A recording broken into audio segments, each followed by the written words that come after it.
Hello friends, स्वागत करता हूं आप सबका मेरे इस YouTube channel the English knowledge show पर। दोस्तों, आज मैं आप लोग के लिए कंजक्शंस लाया हूं। कंजक्शन जिसका अर्थ होता है संयोजक। ठीक है, मैं इस वीडियो में अभी 10 ही लाया हूं क्योंकि है तो बहुत ज़्यादा। एक बार भी लाऊंगा तो वीडियो बहुत लंबा हो जाएगा, इसलिए मैं करीब 5-6 वीडियो लाऊंगा इस पर।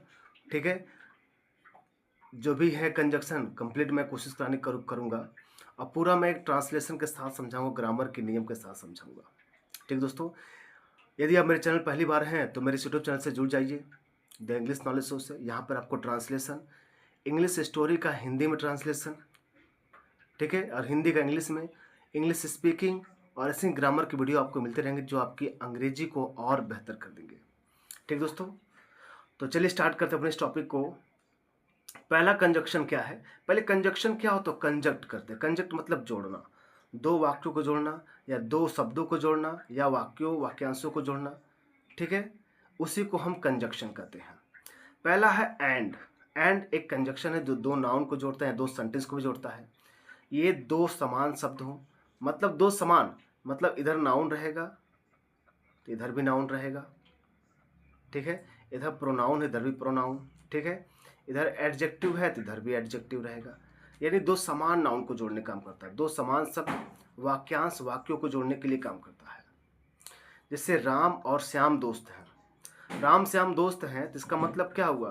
तो दोनों दोस्त हैं, तो यहाँ पर जोड़ने का काम कौन का? राम एंड का रहा ना, तो Ram and Shyam are friends.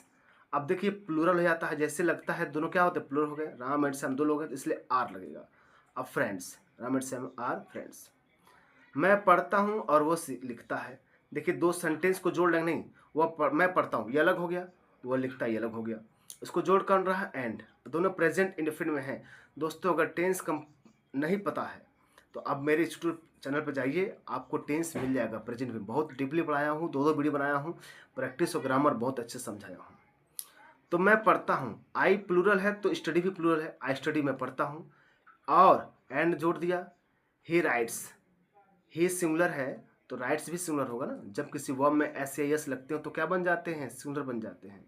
ठीक है, ही rights, I study and he rights, मैं पढ़ता हूँ एंड ही राइट्स, वो लिखता है। यानी यहाँ दो शब्दों को जोड़ा, यहाँ पे दो सेंटेंस को जोड़ा। ठीक है, फिर देखिए दूसरा दिया है और मतलब या फिर अथवा भी इसका अर्थ होता है। क्या होता है? अथवा। ठीक है, दो विकल्पों में से किसी एक को चुनना है तो वहाँ पर विकल्प अल्टरनेटिव हो, अगर उनमें से किसी एक को सिलेक्ट करना है तो वहाँ पर और का प्रयोग करते हैं। चाय या कॉफ़ी लो, बोलते हैं चाय या कॉफ़ी लो। टेक टी और कॉफ़ी, टेक टी और कॉफ़ी, या तो टी लो या कॉफ़ी लो। टेक टी, टी मतलब लेना, टी और कॉफ़ी, यानी ऑप्शन बता रहा ना, या टी लो या फिर कॉफ़ी लो। ठीक है, अगला है तुम बस या ट्रेन से जाओगे। यहाँ भी दो ऑप्शन है, बस या ट्रेन। तो will you go by bus और ट्रेन, यानी सिलेक्शन की बात कर रहा। Will you go by bus, या तुम बस से जाओगे या फिर ट्रेन से जाओगे। तो सिलेक्शन की बात जब आएगी तो और का यूज करेंगे। ठीक है, नेक्स्ट देखिए बट। बट मतलब लेकिन होता है। ठीक है, बट मतलब लेकिन, यह विरोधास्वरूप, विरोध बताता है, विरोध अर्थ देता है। विरोध अर्थ देता है मतलब एक में पॉजिटिव दूसरा नेगेटिव हो जाएगा, अपोजिट डायरेक्शन रहेगा इसका। ठीक है, विरोध बताने के लिए या विरोधाभास विचार बताने के लिए। वह गरीब है लेकिन ईमानदार है। He is poor, he is poor, वह गरीब है, ही इज पुअर बट लेकिन ऑनेस्ट, बट वो ईमानदार है। He is poor but honest, लेकिन ईमानदार है। ठीक है, उसके बाद सेकेंड है मैं गया था लेकिन वह नहीं मिला। मैं गया था लेकिन वो मिला, नेगेटिव वर्ड दिया। ठीक है, ये भी क्या विरोधाभास है? तो मैं गया था, पास्ट इंडेफिनिट में गया तो आई वेंट देयर, मैं गया था। बट लेकिन I did not meet him, लेकिन वो मुझे नहीं मिला या मैं उससे नहीं मिला, यही बात हुआ ना। तो यहाँ पे दूसरे क्या है? विरोधाभास है कि नहीं? ठीक है, क्या है? विरोधाभास है। येट मतलब फिर भी, क्या होता है? फिर भी। विरोधाभास दिखाने के लिए इसका प्रयोग किया जाता है। वो अमीर है फिर भी खुश नहीं है। He is rich, he is, वह है रिच, अमीर है, येट फिर भी ही इज नॉट हैप्पी, लेकिन वो खुश नहीं है। He is not happy. बहुत बारिश हुई फिर भी मैच हुआ। देखिए, ये भी विरोधाभास, बट भी विरोधाभास, ये भी विरोधाभास। ठीक है। इट रेन हैवली, इट का प्रयोग मौसम, दिन, महीना, बारिश के लिए होता है कि नहीं। It it red it red heavily, क्या हुआ, रेंड हुआ, बारिश हुआ, हैवली बहुत मूसलाधार बारिश हुई। बट येट लिखा, फिर भी मैच हुआ। द मैच वॉज प्लेड, यानी मैच खेला गया। मैच हुआ मतलब मैच खेला गया। ठीक है, the match was played. Next देखिएगा, हाउएवर। हाउएवर में होता हालांकि या फिर भी, हालांकि या फिर भी, दो विपरीत विचारों को जोड़ने के लिए, दो विपरीत विचारों को जोड़ने के लिए। ठीक है,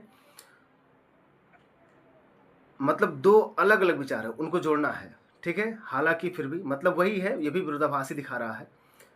वह बीमार था फिर भी काम पर गया। ही वॉज इल, वो बीमार था। हाउएवर, फिर भी he went to school. Okay, या he was ill yet he went to school. He was ill but he went to school, तीनों सही हैं। क्या है, तीनों तीनों विरोधाभास रूप दिखा रहे हैं। ही वॉज इल, वो बीमार था। हाउएवर, फिर भी, हालांकि, ही वेंट टू वर्क, फिर भी वो कहाँ गया, वर्क पर गया, काम पर गया। ठीक है, योजना अच्छी थी हालांकि सफल नहीं हुई। योजना अच्छी थी लेकिन हालांकि सुने। The plan was good, plan was क्या था, good. The plan was good, अच्छी थी हालांकि सफल नहीं हुआ। अब हालांकि के लिए however, it did not succeed, सफल नहीं हुई थी। पास्ट में फिर में क्या होता है, डिड लगते हैं ना, डिड प्लस नॉट, उसके साथ वर्ब का V1 form, first form. Succeed verb का फर्स्ट फॉर्म है ये। इट डिड नॉट सक्सीड, लेकिन ये सफल नहीं हुआ। अगला है टिल। टिल का प्रयोग कहाँ करते हैं, किसी समय सीमा को बताने के लिए, किसी समय सीमा को बताने के लिए टिल का प्रयोग करते हैं। मेरी प्रतीक्षा करो जब तक मैं आऊँ, मेरी प्रतीक्षा करो जब तक मैं आऊँ, हो गया। वेट फॉर मी, मेरा इंतजार करो। वेट फॉर मी, मेरा प्रतीक्षा करो, इंतजार करो। टिल, जब तक, आई कम, मैं आऊँ, जब तक मैं आऊँ, हो गया। मैं इंतजार करो मतलब मैं आ रहा हूँ, तुम इंतजार करते रहो। ठीक है, एक सीमा तक, जब मैं आऊँगा तो हट जाना। मैं शाम तक काम करूँगा। I will work till evening, I will work till evening, मैं शाम तक काम करूँगा। ठीक है, टिल के जब बाई भी लगा देते हैं कि लोग। अनटिल मतलब होता है जब तक नहीं, क्या होता है, जब तक नहीं। इसके बाद नेगेटिव वर्ड नहीं है, जब अनटिल प्रयोग हो तो उसके बाद नेगेटिव वर्ड नहीं आएगा, यानी किसी घटना के होने तक इसका प्रयोग होता है, जब तक नहीं। जब तक मैं ना आऊँ मत जाना, जब तक मैं ना आऊँ, तो इसके पहले, अनटिल के पहले आप लगा सकते हैं डोंट गो, मत जाना, डोंट गो मत जाना, अनटिल जब तक नहीं, आई कम, मैं आ जाऊँ, अनटिल आई कम।